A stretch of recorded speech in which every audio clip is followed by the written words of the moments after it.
నమస్కారం. Welcome to VBC on TV news. నేను ప్రసన్న. ముందుగా ఈనాటి ముఖ్యాంశాలు. ఢిల్లీ ప్రజలు అభివృద్ధికి పట్టం కట్టారన్న ప్రధాని మోదీ. ఎన్డీఏ అంటేనే అభివృద్ధి, సుపరిపాలన అని వ్యాఖ్య. క్రీడలకు తొలి ప్రాధాన్యమన్న ఎమ్మెల్యే గణబాబు. విశాఖకు చెందిన జాతీయ క్రీడాకారులకు ఘన సత్కారం. సింహాచలంలో ఘనంగా స్వర్ణ పుష్పార్చన. 108 స్వర్ణ సంపెంగులతో వైభవంగా స్వామివారి వేడుక. గుణదల మేరీమాత మహోత్సవాలు ప్రారంభం. ఏర్పాట్లను పరిశీలించిన విజయవాడ సిపి రాజశేఖర్ బాబు. బీజేపీ డబుల్ ఇంజిన్ ప్రభుత్వంపై దేశానికి ఉన్న నమ్మకాన్ని ఢిల్లీ అసెంబ్లీ ఎన్నికల ఫలితాలు సూచిస్తున్నాయని ప్రధాని నరేంద్ర మోదీ అన్నారు. ఢిల్లీ అసెంబ్లీ ఎన్నికల్లో బీజేపీ భారీ విజయం సాధించిన సందర్భంగా పార్టీ ప్రధాన కార్యాలయంలో సమావేశం నిర్వహించారు. ఈ సమావేశంలో ప్రధాని మోదీ, హోంమంత్రి అమిత్ షా, జేపీ నడ్డా తదితర ప్రముఖులు పాల్గొన్నారు. ఈ సందర్భంగా ప్రధాని మాట్లాడుతూ ఢిల్లీ కేవలం నగరం మాత్రమే కాదని ఏక్ భారత్ శ్రేష్ఠ భారత్ ఆలోచనతో జీవించే మినీ ఇండియా అని ప్రధాని పేర్కొన్నారు. ఎన్డీఏ అంటే సుపరిపాలన, అభివృద్ధి అని ఉద్ఘాటించారు. 21వ శతాబ్దంలో పుట్టిన యువత తొలిసారిగా ఢిల్లీలో బీజేపీ సుపరిపాలనను చూడబోతుందని చెప్పారు. అవినీతి వ్యతిరేక పార్టీగా మొదలుపెట్టి అత్యంత అవినీతి పార్టీగా మారిందని ఆమ్ ఆద్మీ పార్టీపై ప్రధాని విరుచుకుపడ్డారు. दिल्ली में, दिल्ली के लोगों में एक उत्साह भी है, एक सुकून भी है। उत्साह विजय का है और सुकून दिल्ली को आपदा से मुक्त कराने का है। साथियों, मैंने हर दिल्ली वासी के नाम एक पत्र भेजा था और आप सबने हर परिवार में मेरा एक पत्र पहुंचाया था और मैंने दिल्ली से प्रार्थना की थी कि 21वीं सदी में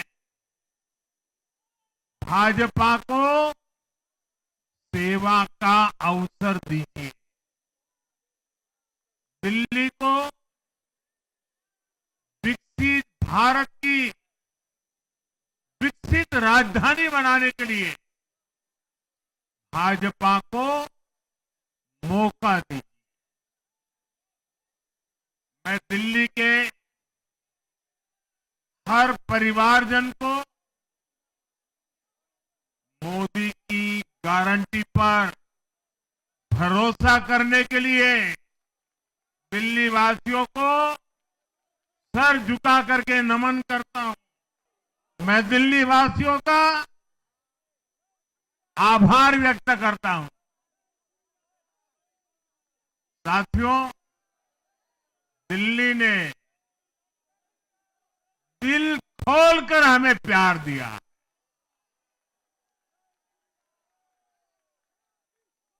और मैं दिल्ली वासियों को फिर से एक बार विश्वास दिलाता हूं, आपके इस प्यार को सवा गुना करके विकास के रूप में हम लौटाएंगे। ఈ కార్యక్రమంలో పాల్గొన్న బీజేపీ అధ్యక్షుడు జేపీ నడ్డా మాట్లాడుతూ ఢిల్లీ అసెంబ్లీ ఎన్నికల ఫలితాలు ప్రధాని మోదీ ఢిల్లీ వాసుల గుండెల్లో నివసిస్తున్నారని స్పష్టం చేశాయన్నారు. మోదీ దేశ రాజకీయాలను మార్చేశారని చెప్పారు. ఆప్ లాంటి అవినీతి పార్టీని ప్రజలు తిరస్కరించారని నడ్డా పేర్కొన్నారు. భారీ విజయాన్ని అందించిన దేశ రాజధాని ప్రజలకు ఆయన కృతజ్ఞతలు తెలిపి పార్టీ కార్యకర్తలను అభినందించారు. इस विशाल आभार सभा में मंच पर उपस्थित हम सबके बहुत ही प्रिय यशस्वी प्रधानमंत्री आदरणीय श्री नरेंद्र मोदी जी, मंच पर उपस्थित भारत के गृह मंत्री श्री अमित भाई शाह जी और यहां इतनी बड़ी संख्या में एकत्र आए पार्टी के दिल्ली प्रदेश के कार्यकर्ता बंधु, हमारी बहनें, नौजवान साथी और मीडिया के मेरे साथी, प्रिंट मीडिया, इलेक्ट्रॉनिक मीडिया के मेरे साथी, सबसे पहले तो मैं आज इस ऐतिहासिक घड़ी में भारतीय जनता पार्टी के मुख्यालय में जब हम हर्ष और उल्लास के साथ यहां इस कार्यक्रम में उपस्थित हुए हैं, वहीं हमारे करोड़ों साथी जो टेलीविजन चैनल के माध्यम से जुड़े हैं, आप सब की ओर से और तमाम करोड़ों कार्यकर्ता और मोदी जी को चाहने वाले हमारे साथी की तरफ से आदरणीय प्रधानमंत्री जी का मैं हार्दिक अभिनंदन करता हूं, स्वागत करता हूं। ఉత్తరాఖండ్లో నిర్వహించిన జాతీయ క్రీడా పోటీల్లో ఆంధ్రప్రదేశ్కు చెందిన బీచ్ వాలీబాల్ క్రీడాకారులు సాయి, బాబీ బంగారు పతకాలు సాధించారు. ఈ ఇద్దరు క్రీడాకారులు విశాఖకు వచ్చిన సందర్భంగా జాతీయ వాలీబాల్ సమాఖ్య ఉపాధ్యక్షులు, ప్రభుత్వ విప్, విశాఖ పశ్చిమ ఎమ్మెల్యే గణబాబు క్రీడాకారులకు వాలీబాల్ కోచ్ ఆనంద్ కుమార్ కి ఘన స్వాగతం పలికి ఘనంగా సన్మానించారు. పుష్పగుచ్చాలు అందజేసి దుస్సాలువ కప్పి నగదు పురస్కారాన్ని అందజేశారు. ఈ సందర్భంగా గణబాబు మీడియాతో మాట్లాడుతూ మహావిశాఖ నగరం క్రీడలకు అనుకూల ప్రాంతమని అన్నారు. కూటమి ప్రభుత్వం క్రీడలకు తొలి ప్రాధాన్యత ఇస్తుందని పేర్కొన్నారు. విశాఖకు చెందిన ఎంతో మంది క్రీడాకారులు ప్రతిభ కనబరుస్తూ జాతీయ స్థాయిలో రాణిస్తున్నారని తెలియజేశారు. జాతీయ క్రీడా పోటీల్లో బంగారు పతకం సాధించి విశాఖపట్నానికి, ఆంధ్రప్రదేశ్కు పేరు తీసుకువచ్చిన క్రీడాకారులకు శుభాకాంక్షలు, అభినందనలు తెలియజేశారు. నేషనల్ గేమ్స్ అనగానే భారతదేశంలో చాలా చక్కగా నిర్వహించినటువంటి ఒక కీర్తి ఉమ్మడి ఆంధ్రప్రదేశ్లో 32వ నేషనల్ గేమ్స్ని ఆంధ్రప్రదేశ్ నిర్వహించడమే కాకుండా అప్పటికి నేను తొలిసారి శాసనసభ్యునిగా ఉండటం వల్ల విశాఖపట్నంలో 8 ఈవెంట్స్ చేసుకోవడం, అందులో బీచ్ వాలీబాల్ కూడా విశాఖ వేదికగా ఒక పర్మనెంట్ స్ట్రక్చర్ని ఏర్పాటు చేసుకోవడం ఒకసారి గుర్తు చేస్తున్నాను. ఈరోజు 38వ జాతీయ క్రీడల్లో ఆంధ్రప్రదేశ్ జట్టుకి ప్రాతినిధ్యం వహించినటువంటి ఇద్దరు ఆనిముత్యాలు, ఇటు సాయి కానీ బాబీ కానీ, ఇద్దరు కూడా వైజాగ్ నుంచి వెళ్ళి ఆంధ్రప్రదేశ్కి జట్టుకి ప్రాతినిధ్యం వహించి భారతదేశంలో అత్యున్నత క్రీడలుగా పరిగణించబడేటువంటి జాతీయ క్రీడల్లో బంగారు పతకాన్ని సాధించుకొని విశాఖ వచ్చిన తరుణంలో వారికి కోచ్గా నిర్వహించినటువంటి రైల్వేకి సంబంధించిన కోచ్ మన కుమార్ కూడా వారితో వెళ్ళడం జరిగింది. సో ముగ్గురు విశాఖపట్నం నుంచి వెళ్ళడం ఈ ప్రత్యేకత. అందులో భారతదేశానికి సంబంధించినటువంటి ఒక అత్యున్నతమైనటువంటి క్రీడలో నేషనల్ గేమ్స్లో మన ఆంధ్రప్రదేశ్కి వచ్చినటువంటి 11 మెడల్స్లో మనకి ఈరోజు బంగారు పతకాలు 4 వస్తే ఆ 4లో మన ఆంధ్రప్రదేశ్ బీచ్ వాలీబాల్ విశాఖ చెందినటువంటి క్రీడాకారులు తీసుకురావడం చాలా ఆనందంగా ఉంది. మరలా ఆంధ్రప్రదేశ్ వాలీబాల్కి ఒక ఆక్సిజన్ ఇచ్చారు వీళ్ళిద్దరూ. డెఫినెట్గా రాబోయే కాలంలో మరలా వాలీబాల్ అనేటటువంటిది ఒక గ్రామీణ క్రీడ. మన ఆంధ్రప్రదేశ్లో కబడ్డీ, వాలీబాల్ ఇవన్నీ కూడా గ్రామాల్లో ప్రతి ఒక్కరు కూడా చాలా అంటే తక్కువ ఖర్చుతో, ఎందుకంటే ఆ మైదానాల్ని సొంతంగా ఏర్పాటు చేసుకొని నెట్ కట్టుకొని బాల్ కొనుక్కొని ఆడేటువంటి సంస్కృతి మన ఉత్తరాంధ్రలో కూడా ఎక్కువ ఉంది. ప్రతి గ్రామంలో ఒక పండగ జరిగిందంటే ఆ పండగలో వాలీబాల్ పోటీలు జరుగుతూ ఉంటాయి. ఆ పండగ పోటీల్లో వీళ్ళందరూ కూడా సెల్ఫ్ మేడ్ ప్లేయర్స్గా తయారు కావడానికి ఇక్కడ ఎంకరేజ్ చేస్తున్నటువంటి గ్రామీణ క్రీడలు ఎంకరేజ్ చేస్తున్నటువంటి ప్రతి గ్రామంలో ఉండేటువంటి వాలీబాల్ అభిమానులు కూడా ఈ విజయంకి మరి దోహదపడుతుంది. ఎందుకంటే ఇట్లాంటి టోర్నమెంట్స్ ఎక్కువ ఆడటం వల్ల వీరందరూ కూడా ఎక్స్పీరియన్స్ చేశారు. ఆ అనుభవంతో జాతీయ క్రీడల్లో కూడా వీళ్ళు రాణించడం అనేటువంటి జరిగింది. డెఫినెట్గా ఈ స్ఫూర్తితో రాబోయే కాలంలో కూడా విశాఖపట్నం బీచ్ వాలీబాల్కి సంబంధించినటువంటి బీచ్ క్రీడలకు సంబంధించి వేదిక కావాలని, ఒక స్పోర్ట్స్ హబ్గా విశాఖపట్నం ఆంధ్రప్రదేశ్లోనే క్రీడా రాజధానిగా కావడానికి ముఖ్యంగా ఇక్కడ అసోసియేషన్ యాక్టివిటీస్ ఎక్కువ ఉన్నాయి. At the same time association యాక్టివిటీసే కాకుండా ఆర్గనైజేషన్స్లో ఈవెంట్స్ కూడా ఇక్కడే జరుగుతూ ఉంటాయి. నేషనల్ ఇంటర్నేషనల్ ఈవెంట్స్ జరగడానికి దోహదపడ్డాయి. గతంలో కూడా రోలర్ స్కేటింగ్కి, బీచ్ వాలీబాల్కి కానీ ఇవన్నీ కూడా వడా పార్క్లో కానీ ఇక్కడ కానీ ఏదైతే అప్పుడు ఏర్పాటు చేసుకున్న వసతులన్నీ కూడా నేషనల్ గేమ్స్ నిర్వహించడం వల్ల వచ్చినాయి. కాబట్టి రాబోయే కాలంలో ఇంకా ఇలాంటి ఈవెంట్స్ జరగాలి. ఆ జరిగినప్పుడు ఇట్లాంటి క్రీడాకారులు కూడా తయారవుతారని చెప్పి భావిస్తూ డెఫినెట్గా వైజాగ్ భవిష్యత్తులో, ఎందుకంటే ఇప్పటికే అకాడమీస్ వస్తున్నాయి, ఇంటర్నేషనల్ స్టేడియాస్ కూడా ఇక్కడ నిర్మాణం చేయాలనేటువంటి తలంపుతో ఒకవైపు ముఖ్యమంత్రి గారు చంద్రబాబు నాయుడు గారు ఇమీడియట్గా ఈ రాష్ట్రంలో నేషనల్ గేమ్స్ జరగాలి, అమరావతి వేదికగా జరగాలి అనేటువంటిది గతంలో కూడా ఆలోచన చేశారు. గత పాలకులు అవన్నీ నిర్లక్ష్యం చేశారు. ఇప్పుడు మరలా రాష్ట్రంలో ఒక క్రీడలు నిర్వహించి మన సామర్థ్యాన్ని దేశానికి, ప్రపంచానికి చాటాలనేటువంటి ఆలోచనతో చంద్రబాబు నాయుడు గారు ఉన్నారు. కాబట్టి విశాఖని కాదు, ఆంధ్రప్రదేశ్ని అన్ని రంగాల్లో, ఒకవైపు పారిశ్రామిక లేదా పర్యాటక రంగంలో ఏ రకంగా ముందుకు తీసుకెళ్తూ ఉన్నారు, అదేవిధంగా రానున్న రోజుల్లో క్రీడలకు కూడా ఆంధ్రప్రదేశ్ ఒక వేదిక అయ్యే విధంగా వెళ్ళాలని, ముఖ్యంగా దానిలో వాలీబాల్ కూడా ఒక మెడల్స్ సాధించడం అనేది వాలీబాల్ సంఘం అధ్యక్షుడిగా, ఆంధ్రప్రదేశ్ వాలీబాల్ సంఘం అధ్యక్షుడిగా, ముఖ్యంగా ఆంధ్రప్రదేశ్ వాలీబాల్ సంఘం తరపున వీరికి జట్టుకి సభ్యులు ఇద్దరికి మరియు కోచ్కి మా అభినందనలు తెలియజేస్తాం. సింహాచలంలోని శ్రీ వరహాలక్ష్మి నరసింహస్వామి వారి దేవస్థానంలో స్వర్ణ పుష్పార్చన కార్యక్రమం వైభవంగా జరిగింది. ఆలయ వైదిక సిబ్బంది, ఆలయ అధికారులు ఆధ్వర్యంలో శాస్త్రోక్తముగా స్వామివారికి 108 బంగారు సంపెంగలతో అత్యంత వైభవంగా స్వర్ణ పుష్పార్చన జరిపించారు. స్వర్ణ పుష్పార్చనలో భక్తులు పెద్ద సంఖ్యలో హాజరయ్యారు. అర్చకులు వేకువజామున స్వామిని సుప్రభాత సేవతో మేల్కొలిపి ప్రాతకాల పూజలు నిర్వహించారు. స్వామివారిని సర్వంగ సుందరంగా అలంకరించి ఆలయ కళ్యాణ మండపంలో వేదికపై అధిష్టింపజేసి వేద మంత్రాలు, నాదస్వర మంగళ వాయిద్యాల నడుమ శ్రీ స్వామివారి స్వర్ణ పుష్పార్చన సేవ వైభవంగా నిర్వహించారు. ప్రత్యక్షంగా భక్తులు శ్రీ స్వామివారి ఆర్జిత సేవలలో పాల్గొని తరించారు.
విజయవాడ సమీపంలోని గుణదలలో మేరీమాత మహోత్సవాలు ఘనంగా ప్రారంభమయ్యాయి. 3 రోజుల పాటు జరిగే ఈ ఉత్సవాలను విజయవాడ కేథలిక్ పీఠాధిపతి బిషప్ జోసెఫ్ రాజారావు సమిష్టి దివ్య బలి పూజతో ప్రారంభించారు. దేశంలోని నలుమూలల నుంచి ఈ మహోత్సవానికి భక్తులు వచ్చే అవకాశం ఉందని బిషప్ అన్నారు. బిషప్ గ్రాసి పాఠశాల ద్వారా కొండపైకి చేరుకొని మేరీమాతను దర్శించుకొని మొక్కుబడులు చెల్లించుకోవచ్చని చెప్పారు. మహోత్సవాల సందర్భంగా వచ్చే భక్తులకు ఎలాంటి అసౌకర్యాలు కలగకుండా భద్రతా చర్యలు చేపట్టామని విజయవాడ పోలీస్ కమిషనర్ రాజశేఖర్ బాబు తెలిపారు. పోలీస్ భద్రతను కట్టుదిట్టం చేశామని 3 రోజుల పాటు నగరంలో ట్రాఫిక్ ఆంక్షలు అమలులో ఉంటాయని తెలిపారు.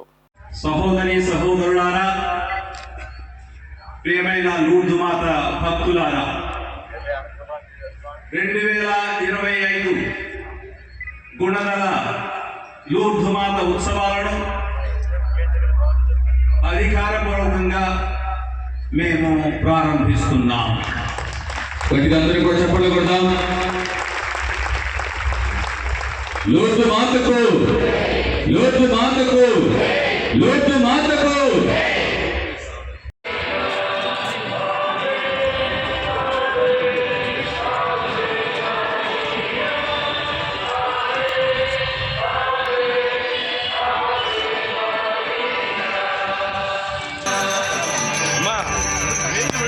మీరు ముందు రావడం కొంచెం చేతి పట్టుకుని కొంచెం ముందు రావడం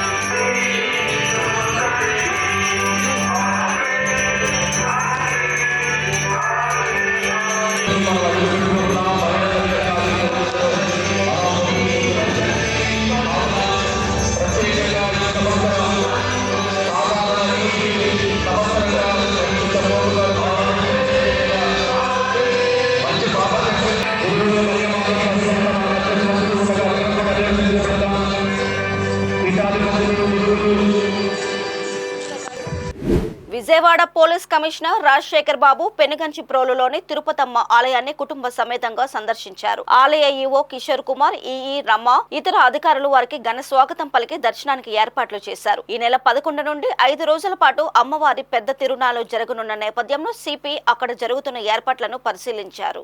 ఈ సందర్భంగా సిపి మాట్లాడుతూ ఈసారి జరిగే తిరునాళ్లలో డ్రోన్ టెక్నాలజీ వినియోగిస్తామని తెలిపారు. సాంకేతికంగా అందుబాటులో ఉన్న వనరులను ఉపయోగించుకొని నూతన బందోబస్తు విధానం అమలు చేస్తామని, 500 మంది సిబ్బందితో భద్రతా ఏర్పాట్లు చేస్తున్నామని చెప్పారు. లక్షలాది మంది సమక్షంలో జరిగే కళ్యాణ వేదిక, వసతి, రవాణా వంటి విషయాలపై అప్రమత్తంగా ఉంటున్నామని, రద్దీని నియంత్రిస్తూ తిరునాళ్లు సాఫీగా సాగేలా బందోబస్తు చేస్తున్నామని చెప్పారు. ఫిబ్రవరి 11వ తారీఖున గోపయ్య తిరుపతమ్మ అమ్మవార్ల కళ్యాణ మహోత్సవం ఘనంగా జరుగుతున్న సందర్భంగా పోలీస్ శాఖ అన్ని భద్రతా ఏర్పాట్లు చేసింది. ఈఓ గారు అదేవిధంగా ఈఈ గారు అందరూ కూడా ఒకసారి పరిశీలించి ఈ ఏర్పాట్లన్నీ పరిశీలించి కొంత బ్యారికేడింగ్ కావచ్చు, లేదంటే స్టేజ్ కావచ్చు, ఇవన్నీ కూడా చాలా జాగ్రత్తగా సునిశ్చితంగా పరిశీలిస్తున్నారు. ముఖ్యంగా ఈసారి ఎప్పటికంటే కూడా విభిన్నంగా ఘనంగా ఉత్సవాలు జరపమని చెప్పేసి చెప్పడం జరిగింది. ఏసీపీ నందిగామ, అదేవిధంగా inspector Jaggapeta, Nandigama sub division, Mylavaram sub division force అంతా కూడా ఇక్కడ భద్రతా ఏర్పాట్లలో దాదాపు 500 మంది సిబ్బంది ఈ ఏర్పాట్లని పర్యవేక్షిస్తారు. ఈసారి ట్రాఫిక్ సంబంధించి ఎటువంటి సమస్యలు ఉత్పన్నం కాకుండా, అదేవిధంగా కొంత భక్తులు అలజడి లేకుండా చేసే విధంగా అన్ని రకాల చర్యలు తీసుకోమని చెప్పేసి వారికి చెప్పడం జరిగింది. మనకి ఈసారి ప్రతిసారి కంటే కూడా భిన్నంగా మనకి డ్రోన్స్ ఉన్నాయి, అదేవిధంగా సీసీ కెమెరాస్ ఉన్నాయి. టెక్నాలజీని గట్టిగా ఉపయోగించుకుంటూ మరి బందోబస్తుని బాగా చేసి ప్రజల మన్నలని, అదేవిధంగా భక్తుల మన్నలని పొందాలని చెప్పి నందిగామ ఏసీపీ గారికి, అదేవిధంగా ఇన్స్పెక్టర్స్కి, ఎస్ఐస్కి అందరికి కూడా చెప్పడం జరిగింది. అదేవిధంగా ఈఓ గారు సహాయ సహకారాలు తీసుకుంటూ మరి ఈ పండుగని ఘనంగా జరిపించాలని భావిస్తున్నాను. అదేవిధంగా వెనుగంచిప్రోలు ప్రజానీకానికి, అదేవిధంగా అమ్మవారి అశేష భక్త జనానికి అందరికి కూడా నా శుభాభినందనలు తెలియజేస్తున్నాను. పర్యావరణంపై భావితరాలకు అవగాహన కల్పించాలనే ఉద్దేశంతో విశాఖ పర్యావరణ సంరక్షణ గతవీధి సంస్థ ఆధ్వర్యంలో బీవీకే కళాశాల వద్ద హరిత సంఘం కార్యక్రమాన్ని ఏర్పాటు చేశారు. ఈ కార్యక్రమంలో భాగంగా కళాశాలలో ప్రకృతి సిద్ధమైన వస్తువులు అమ్మే స్టాల్స్ ను ఏర్పాటు చేశారు. ఈ స్టాల్స్ లలో సహజ సిద్ధమైన ఎరువులు, మట్టి ప్రతిమలు, ఎటువంటి ప్రీసర్వేటివ్స్ లేకుండా తయారు చేసిన ఆహార పదార్థాలను అందుబాటులో ఉంచారు. ఈ కార్యక్రమంలో వనమాలి గ్రూప్ నిర్వాహకులు నాదెళ్ల జ్యోతి మాట్లాడుతూ పర్యావరణ పరిరక్షణపై అవగాహన కల్పించేందుకే ఈ సదస్సును ఏర్పాటు చేశామన్నారు. ఈ సదస్సులో పర్యావరణాన్ని ఎలా కాపాడుకోవాలి, సముద్ర వ్యర్థాలను ఎలా వాడుకోవాలి వంటి అంశాలపై చర్చించామన్నారు. ఈ కార్యక్రమంలో వనమాలి గ్రూప్ నిర్వాహకులు, బీవీకే కళాశాల ఉపాధ్యాయులు పాల్గొన్నారు. నమస్తే అండి, నా పేరు నాదెళ్ల జ్యోతి. నేను వనమాలి గ్రూప్ వన్ ఆఫ్ ద అడ్మిన్ని. అయితే ఈరోజు మనకి పర్యావరణ గతవిధిలో భాగంగా హరిత సంఘం వారి ఆధ్వర్యంలో ఈరోజు ఇక్కడ అంటే ఎన్విరాన్మెంటల్ మీద అవేర్నెస్ కల్పించడం కోసం ఇక్కడ సదస్సు అనేది నిర్వహించడం జరుగుతుంది. దీనిలో వివిధ అంశాలు అనేది చర్చిస్తున్నాము.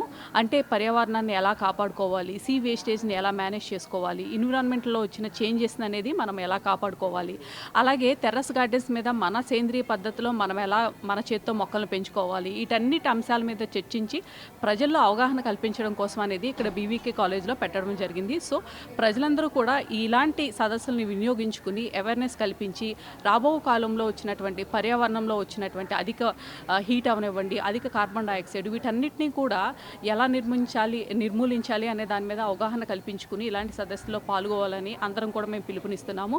సో అందరూ కూడా మరొక్కసారి పర్యావరణం మీద కొంచెం దృష్టి పెట్టి సింగిల్ యూజ్ ప్లాస్టిక్ని బ్యాన్ చేసి గుడ్డ సంచుల్ని వినియోగించి తద్వారా పర్యావరణాన్ని కాపాడాలని కోరుకుంటున్నాను.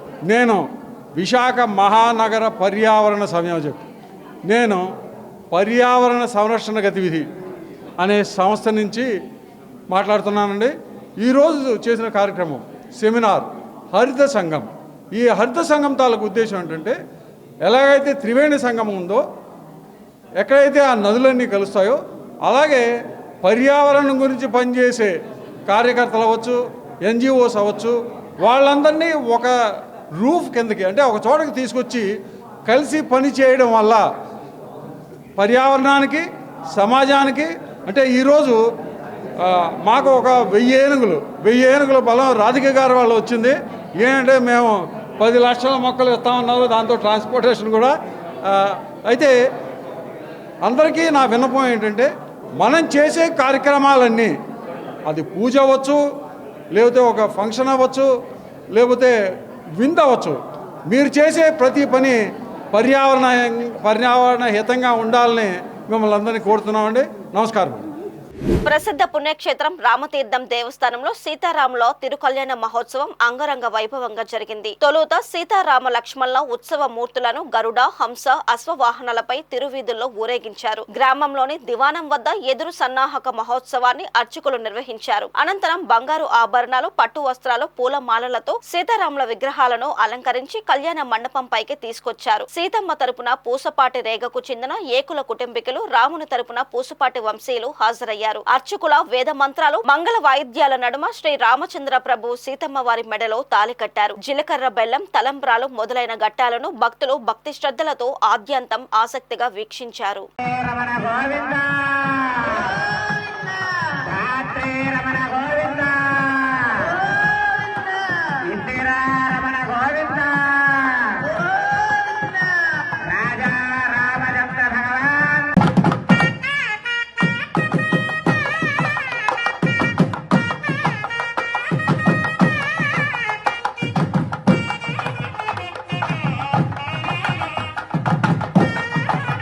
ఒకసారి తలంబ్రాలు పోస్తున్నాడు.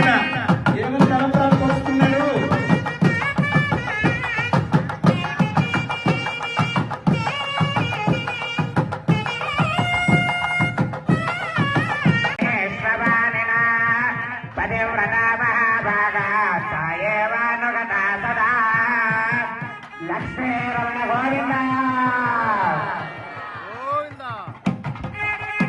మహాసంకల్పం పూర్తయింది. మహాసంకల్పం అనగా మనం ఎక్కడున్నాము, స్వామి ఎక్కడికి వెయిట్ చేస్తున్నాడు, స్వామికి ఎటువంటి అమ్మాయిని మనం తీసుకొచ్చి వివాహం జరిపిస్తున్నాము అనేటువంటి విషయాన్ని అంతటినీ కూడా మహాసంకల్పంలో చెప్పారు. ఎక్కడున్నామంటే మనం భూలోకంలో ఉన్నాం.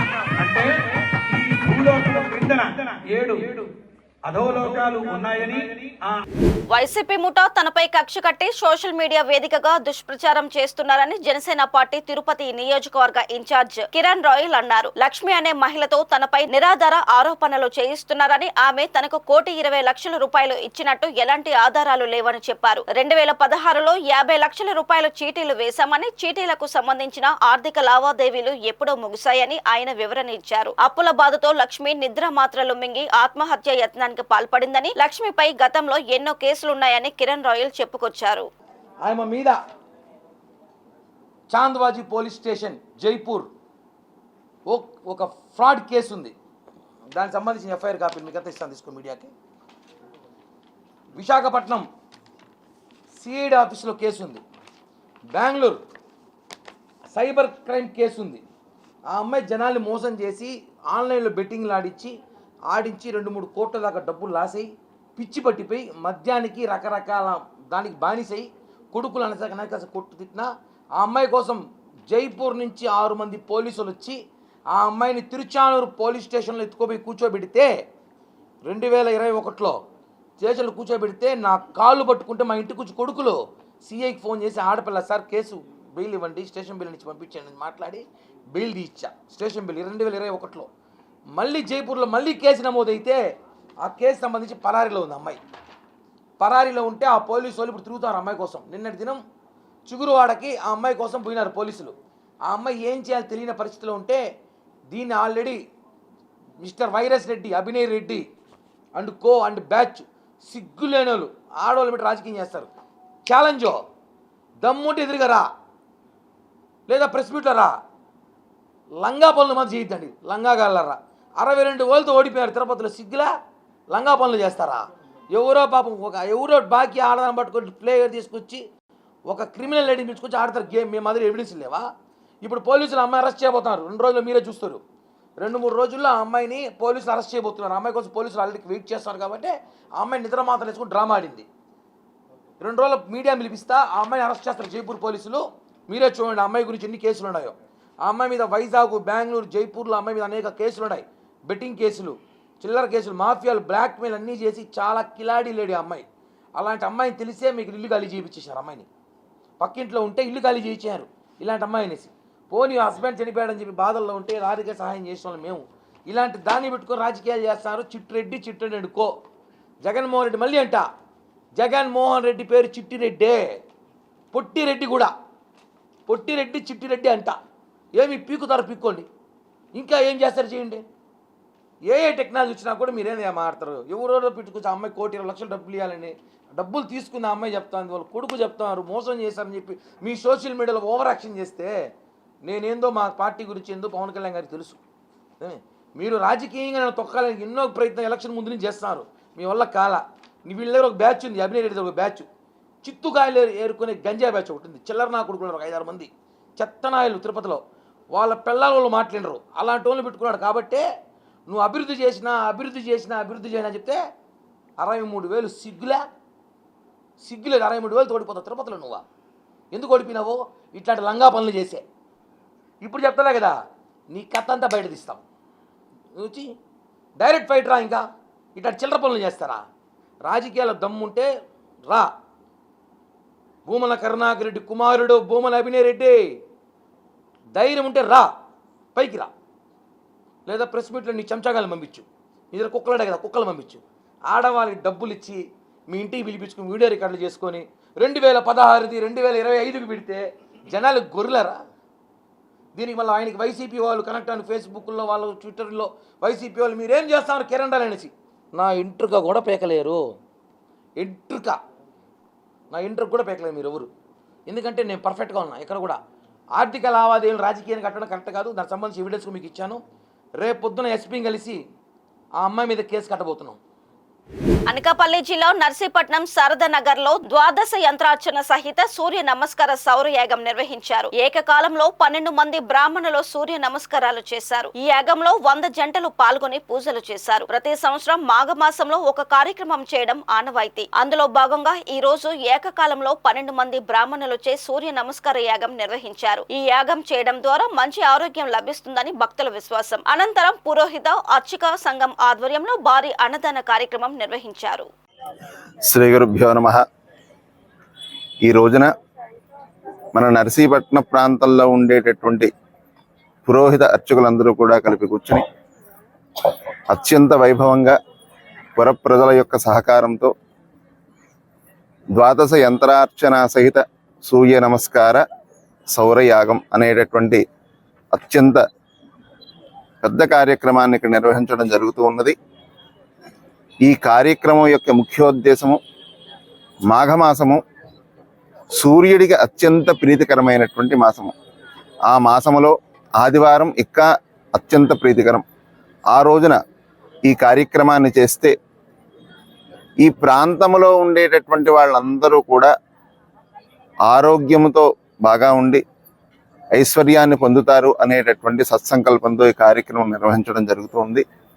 దీనిలో మన ప్రాంతం అంతా కూడా బాగుండాలని చెప్పి సంకల్పం చేస్తున్నాం కాబట్టి అందరూ కూడా ఈ కార్యక్రమంలో వచ్చి కూర్చుని స్వామివారి యొక్క అనుగ్రహాన్ని పొంది తీర్థప్రసాదాలు స్వీకరించి తరించాలని చెప్పి మనస్ఫూర్తిగా కోరుకుంటున్నాం. స్వస్తి.